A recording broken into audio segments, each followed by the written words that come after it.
Professor Sahib इंतहाई अहम मौजू पर लेक्चर दे रहे थे। जैसे ही अपने तख्ता सिया पर कुछ लिखने के लिए रुख पलटा, किसी तालिब इल्म बे सीटी मारी। प्रोफेसर साहिब ने मुड़कर पूछा, किसने सीटी मारी है? तो कोई भी जवाब देने पर आमादा न हुआ।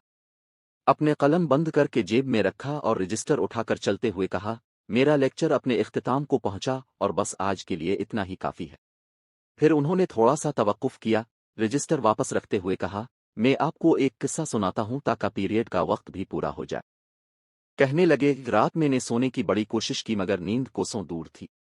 सोचा जाकर कार में पेट्रोल डलवा आता हूं ताकि इस वक्त पैदा हुई कुछ यकसानियत खत्म हो, सोने का मोड बने और मैं सुबह सवेरे पेट्रोल डलवाने की इस जहमत से भी बच जावे। फिर मैंने पेट्रोल डलवा कर उसी इलाके में ही वक्त गुजारी के लिए उधर उधर ड्राइव शुरू कर दी।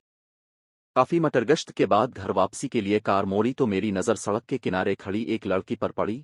नौजवान और खूबसूरत तो थी मगर साथ में बनी संवरी हुई भी। लग रहा था किसी पार्टी से वापस आ रही है। मैंने कार साथ जाकर रोकी और पूछा, क्या मैं आपको आपके घर छोड़ दूं? कहने लगी, अगर आप ऐसा कर दें तो बहुत मेहरबानी होगी, मुझे रात के इस पहर सवारी नहीं मिल पा रही। लड़की अगली सीट पर मेरे साथ ही बैठ गई। गुफ्तगू इंतहाई मुहज़्ज़ब और सुलझी हुई करती थी।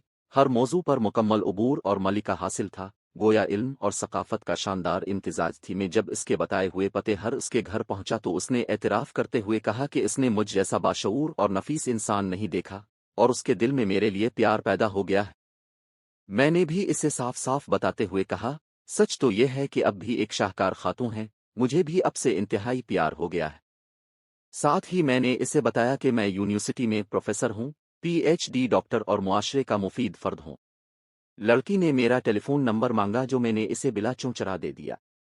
मेरी यूनिवर्सिटी का सुनकर उसने खुश होते हुए कहा, मेरी अब से एक गुजारिश है।